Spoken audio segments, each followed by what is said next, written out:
Good evening, everyone. Welcome. I'm very glad you're here. Good to see you. The weekend is here, and seems like a good time to do a little drinking and a little thinking. So come join me if you will. Uh, be very honored if you would, and hopefully we'll learn something today that we didn't know yesterday, and as well as enjoy a good cup of whatever you got. So yeah, I brought the old Earl Grey tonight. Fantastic tea. It's my favorite. So bring what you got, of course, and don't feel obligated to drink anything if you don't want to. The important thing is that we have a good time, and like I said, that we learn something. That's how we progress in life, right? Should never stop learning. At least that's what I think. But with that being said, cheers to you and Jesus too.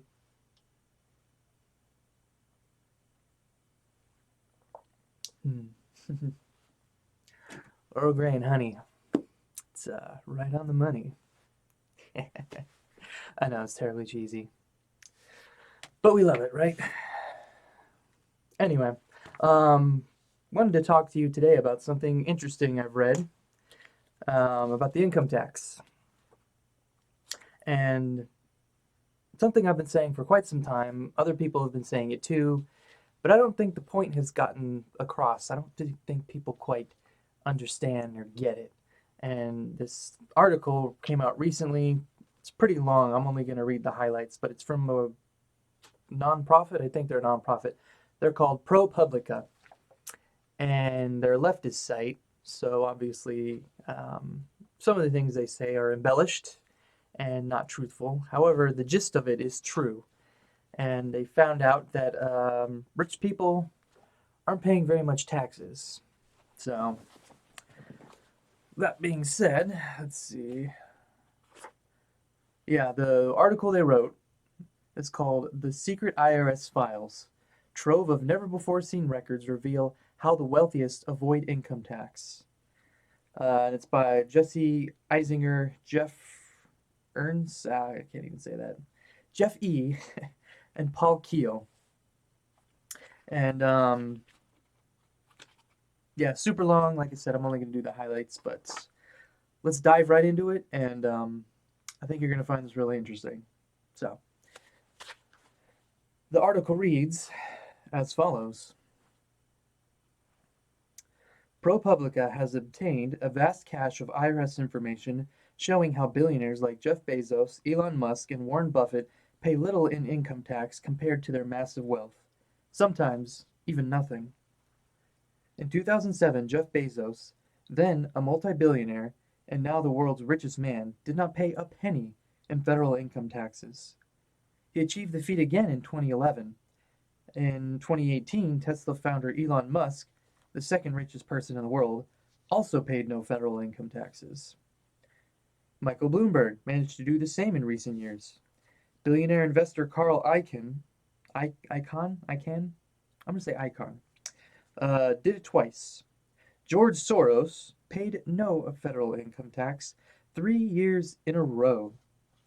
Many Americans live paycheck to paycheck, amassing little wealth and paying the federal government a percentage of their income that rises if they earn more. In recent years, the median American household earned about $70,000 annually and paid 14% in federal taxes. The highest income tax rate, 37%, kicked in this year for couples on earnings above $628,300.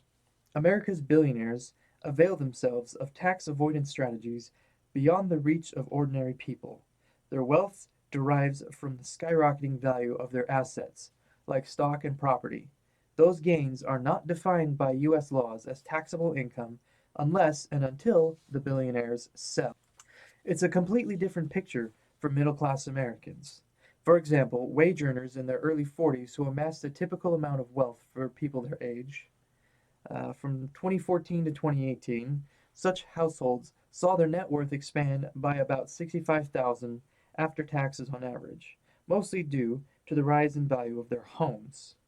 But because the vast bulk of their earnings were salaries, their tax bills were almost as much, nearly 62,000 over that 5-year period. Consider Bezos's 2007 Consider Bezos 2007, one of the years he paid zero in federal income taxes. Amazon stock more than doubled. Bezos's fortune leapt 3.8 billion, according to Forbes, whose wealth estimates are widely cited. How did a person enjoying that sort of wealth explosion end up paying no income tax? In 2011, a year in which his wealth held roughly steady at 18 billion, Bezos filed a tax return reporting he lost money. His income that year was more than offset by investment losses. What's more, because, according to the tax law, he made so little, he even claimed and received a $4,000 tax credit for his children. How do you like that? Moving on.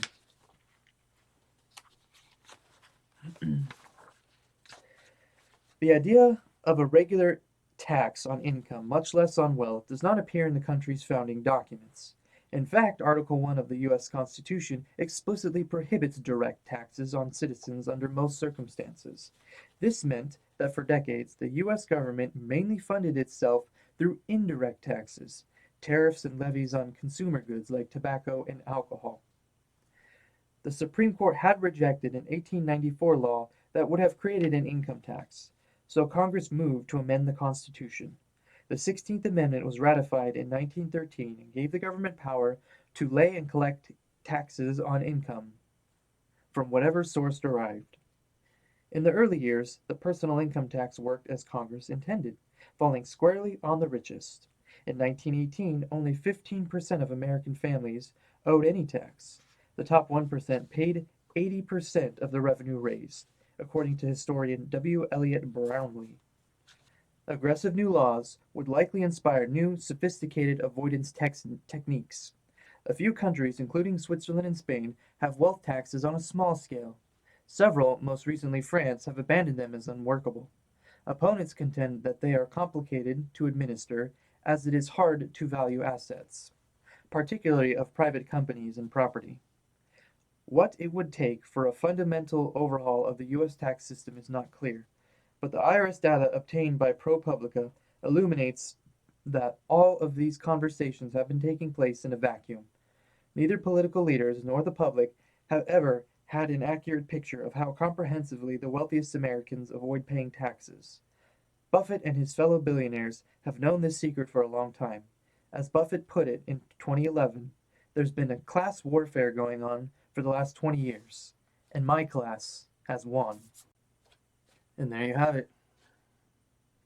Rich people don't pay taxes. And I just love that Bezos got a child credit. That's just hilarious. Typical. That's just typical. You know? Rules are for the little people, not for me.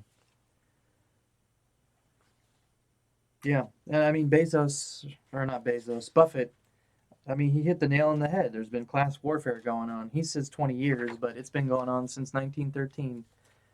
I find it hilarious and ironic that the income tax was sold to the American public as a tax on the rich. And I'll link an article or two down in the description and stuff where you can read about it. It's really interesting stuff. They said, oh, only rich people are going to pay this. This isn't for the little person. And then the politicians of the time, they promised people the moon. They promised roads and food and infrastructure. I mean, everything. They promised them everything, like I said, the moon. And now look what happened. We're all filling out 1040s, aren't we? It just goes to show you can't trust politicians. All right, that's the first lesson. The next lesson is thinking that you were going to get a hold of people's money. I mean, if you think about it, it was wrong from the get-go. The idea that you're entitled to other people's money. Did you really think that the rich people were going to just lay down and take it? You think they're really going to let you get their money? And I mean, I just find it funny that the more taxes we have, the more fees we pay, the more laws we have, the worse income inequality gets. Now, why is that? I hear people on the left, they say, oh, well, the rich aren't paying their fair share. We need to charge them more. They need to pay taxes. Well, there's a problem with that. There's a huge problem with that, right? They're not gonna. They're not gonna. You know, they play by a different set of rules. And this isn't a secret or anything. This is since the beginning. And I would like to point out, I mean, I've been saying this for a while, but this is nothing new. This isn't a secret.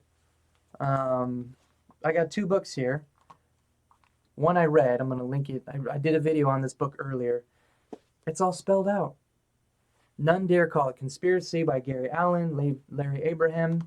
He pointed out that rich people don't pay taxes, right? They have lawyers, accountants, CPAs, trusts, nonprofits, estate planning, and money. They have lots of money that they can use to get around these rules. So it doesn't matter how many rules you pass, how many laws you pass, they're just going to get around them always. And it's a really good book. I recommend you check it out, where he literally spells out rich people play by a different set of rules. Rules are for little people. Rich people do whatever they want because they have money. It's just not going to happen. So check out my video that I did on this earlier, and also buy the book. It's phenomenal. And you may think like, okay, this book is conspiracy, talks about elites and global blah, blah, blah. Okay, fair enough. Still recommend it, but if that's too much for you, okay, there's dozens of books that say the same thing, and one of my favorites is Rich Dad Poor Dad, written by Robert Kiyosaki. Also highly recommend him. Check him out. He's written a whole book series. They're all good, but in some of his chapters, he actually talks about the same stuff, about how rich people play by a different set of rules, right? They have the funding, they have the political connections, the money, all that stuff. The rules are written in their favor. Us little people, we don't get the perks. We don't get to side skirt the rules or make laws in our favor. So I would check this guy out, Robert Kiyosaki. Guy's not a conspiracy nut, and he says as much. I mean, this guy, he's a financial guy. Money is his thing. And he's been saying this for decades. Rich people have a different set of rules. And that's why income inequality is so bad. Because, right? I mean, let's be honest. The only people paying into the system right now are the middle class. Rich people aren't paying into it, right? ProPublica's article states as much. Yep. Poor people don't pay taxes. The laws and stuff make it so that they don't pay as much, and a lot of times they get credits, so they actually get more than they paid in. So who does pay? Well, I pay. I pay a lot of money. John Q. Public, Jane Q. Public, you guys pay a lot. The middle class. The middle class is shouldering the entire burden of our country right now. Rich people are doing their thing. Poor people are taken from the system, and a lot of even the rich people. Look at 2008, the bailouts, right? I think Boeing got a bailout in the 70s or 80s, right? Banks took our money, and then you turn around and you wonder why income inequality is so bad. Lefties, I'm serious. Okay, income inequality is a result of big government, and I really hope you understand this. And you may say to me, well, Dave, like, let's just change the laws. Let's just make it so that rich people pay more taxes, that they pay their fair share, right? I mean, the sentiments are nice. Sort of. They're not really that nice. I mean, nobody owes you any money. You're taking from people without permission, which is quite literally stealing, by the way. But I get that your heart is sort of small in the right place. I mean, you want the best for people. I get it.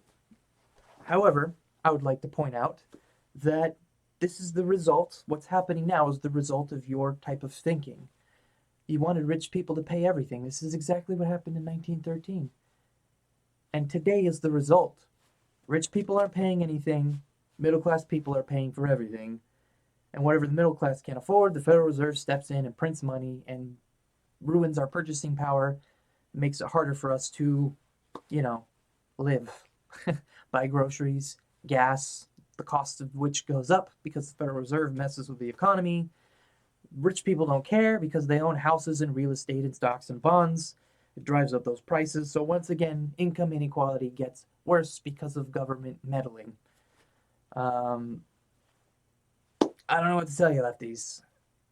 This 100 years, socialism, the Soviet Union, the result has been the same every time.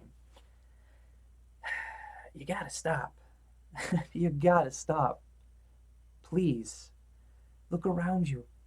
The thinking that you hold in your head, the ideas, I know they sound nice, but what happens is this. This is what happens. Rich people don't pay taxes. Rich people follow a different set of rules. And here's another thing. And I'm confused. So actually, I'm asking you a question. You think, do you really think Congress and the government are going to go against rich people? Because hear me out. The 1% is Congress. The 1% is Wall Street. They're all together. They're all in this together. Look, Washington, D.C. is the, if not, I think it is the, but if it's not the richest, it's one of the richest places in America. I'm pretty sure it is. I'm pretty sure it's the wealthiest. You know, it might be San Francisco or Seattle, but it's up there. And why is that? Why is Washington, D.C. one of the richest places on the planet? These people are in government. Who do you think they represent? You think they represent you? You think so? If you do, let me hit you with this one. You remember 2008? Who did they bail out in 2008? They didn't bail out you. You didn't get a bailout. The banks got a bailout. The big companies got a bailout. And that's the game. That's the rig, right? Profits are privatized. Losses are socialized. Congress is the 1%. They're not going to go against themselves. Congress isn't going to write laws that hurt them. Bezos, Buffett, Soros, you know? And then you got to turn around and all of the people in Congress, the presidency, the Supreme Court, they're all in it together. They are the 1%. So to you lefties, please understand this. They're not going to write laws that hurt themselves. They're not in it for you, they're in it for them. And then you say, well, we need to make laws. And they're not gonna. Well, we need to elect people that make these laws. They're not gonna. Right? Because Washington, D.C. gives them power. And they're only gonna make sure their friends get elected. And they'll say anything and do literally anything to make that happen. They lie to you. They lie to me. They lie to the fishes. Right? They're not gonna. So please, if you could take away one thing from this lesson, especially on the left, it's the fact that Congress is the 1%. They don't care about you. They just want it for themselves and their friends, and they're gonna party and go on their yachts. I mean, look at Barack Obama, the champion of the left, the little person, right? What did he do? What was the first thing he did when he got out of office? You remember? He went to party with some of the richest people on the planet. Sir Richard Branson, the Virgin Islands. There's pictures out there of him waterboarding and all that stuff, and being on the boat. How do you think that happened? And by the way, did he go back to his home place? No, he bought a mansion. He lives with a bunch of elites now because he's one of them. He's not one of you. So, guys, the answer isn't more taxes. The answer isn't more regulations. Like I said, Congress is the 1%. The rich people are the 1%. So what can we do? What is the answer? Well, the rich are always going to be rich. I mean, since the dawn of time, we've always had rich people. But There have been periods where income inequality hasn't been so bad. And like I've said before, I really wish conservatives would talk about income inequality more. And it's kind of baffling that they don't. They just say, "Oh, rich people earn that money." Well, no, the rules and the laws favor rich people. We should do something about that. Um, However, the theory that I've come up with, the idea is very unpopular with both sides. Um, and my opinion, it's kind of a tall one, but here goes. The income tax is a weapon, right? It's being used by rich people to further enrich themselves at our expense. So why don't we get rid of it? Hmm? I know, shocking. It's shocking, but hear me out. Think about it. The United States had roads, we had bridges, we had infrastructure, we had healthcare, we had charities and churches. There was free education before public schooling. Did you know that? So we had all this stuff before the income tax. We could get by without it. It's possible. We can do it. I mean, if you think about it, the income tax is a weapon that the rich are using to their benefit. Let's get rid of it. It's a weapon that we, the little people, don't have access to. I mean, let me put it to you this way. If somebody had a tank, right, and they knew how to use the tank, they knew all the intricacies, they knew every detail, they had specialized individuals who had knowledge of how to use this thing to maximize its deadly potential, right? That's pretty, it's a tank. And the little people like you and me show up and we try to take over this tank. Well, we don't know how to use it. We don't have the right tools to fix it. We don't have all the experts and people to manage this tank. I mean, we wouldn't even know how to load the thing, right? The point is, the tank wasn't meant for us. So, let's blow it up. Let's blow up the tank. Let's blow up the 16th Amendment.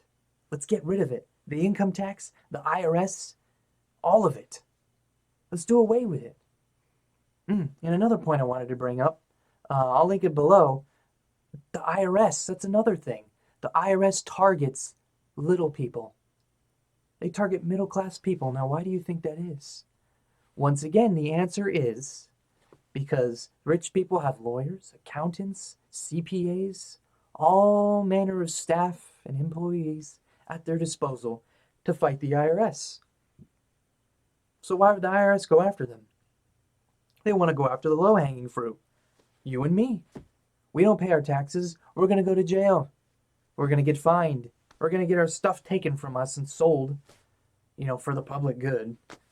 The IRS admitted as much. They got caught. They target little people because we're easy. We're prey for them. So I have a better idea, people. Let's do away with it. Let's repeal the 16th Amendment, which is an odd amendment if you think about it. ProPublica even said it as much in the beginning.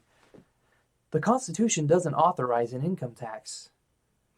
The 16th Amendment does, but the 16th Amendment is unconstitutional. It would be like if we made an amendment, tomorrow and said the First Amendment is no longer applied to everybody. There's no freedom of speech. Sorry, no freedom of assembly. Right?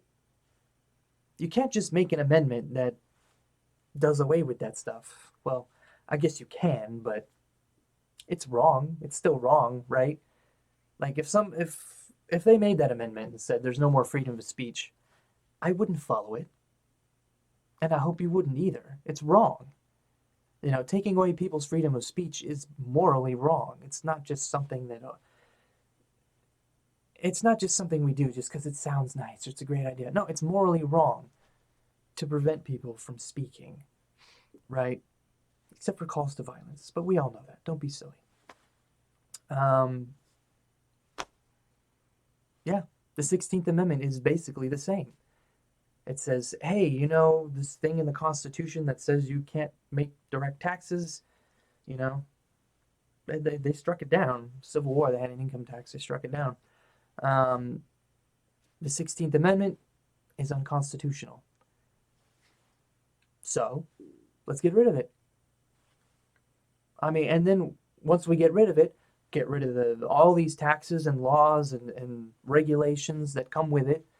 Think about it. The biggest weapon, the biggest tool that rich people use to enrich themselves, at our expense, by the way, will be gone. And now instead of having to game the system, they'll have to operate normally, ethically. They'll have to offer good products and services at affordable prices for us. They'll have to pay living wages to make sure that people work for them. They won't be able to engage in financial shenanigans that they do to enrich themselves. All of that will be gone, right? If we do away with the income tax, it's all gone. And I know I'm repeating myself, but I want to hit the point home. Please understand, and I encourage you to do the research on your own.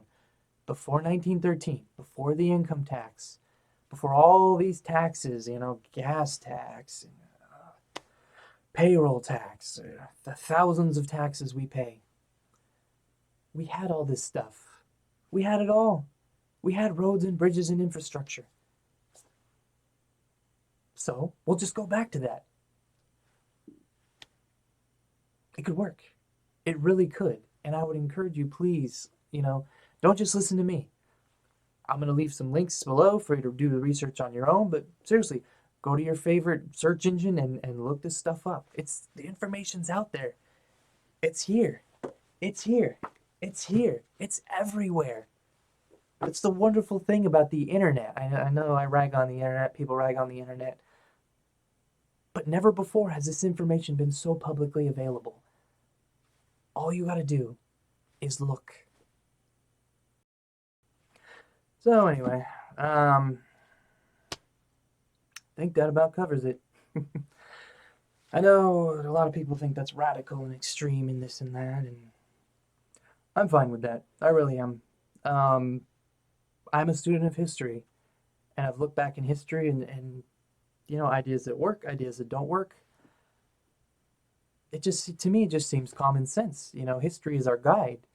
We take things that worked in the past, that worked for everybody, not just a few people or, some at the expense of others. We take things that work for everybody, and we pull those along with us into the future. And the bad ideas that we don't like, we leave them behind. Maybe they were nice ideas, but they didn't work out, or maybe they were bad ideas that people, for some odd reason, wanted to do. I don't know. People get weird sometimes. We leave those behind in the past. Like communism. Sounds nice. Ended up being terrible. Millions of people died. Awful, awful, awful stuff. We need to leave that behind. And I just find it funny that big government, communism, socialism, and big government resulted in horrible things. And you look around today, there's horrible things going on. And what do we have? A big, giant government. Come on, people. I know correlation, causation, it isn't always, but sometimes it is. Come on. Come on.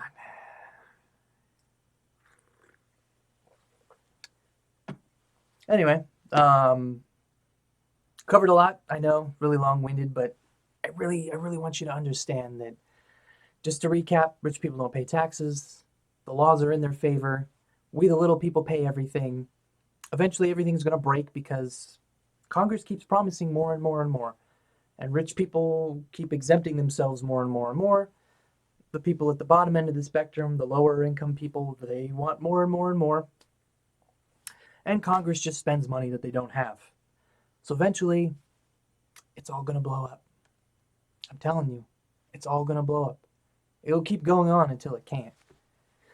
And when it does, well, I'm going to say it. I'm going to say, I told you so. Mark my words. So, anyway, we'll leave it there. It's good tea. Oh my goodness. Hope you got something out of that. Leave me a comment below, please. I want to hear your opinions, your thoughts, any ideas you might have.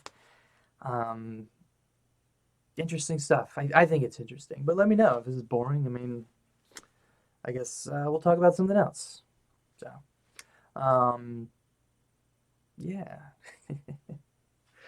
um, hmm. No, I think I covered everything. All right. With that being said, I hope you found the video interesting. Hope you leave me a comment. Hope you have a good weekend. I hope things work out for you. And if you're struggling with anything or going through anything, let me know. You know, I'd like to keep you in my thoughts and prayers. We gotta stick together. You know, by ourselves, we're weak, right? We need to come together. That's kind of a theme I got going on, and I really like to put my money where my mouth is. I believe that together as a community, we're very strong and we can accomplish anything. So don't do it alone. Don't, you know, if you're going through something, please reach out to somebody. And like I said, just shoot me a something, you know, it's fine. So, yeah, hope everything's good. Hope you have a good weekend. I think I've said that already. And I hope you'll tune in again. Take care, everyone. Good night.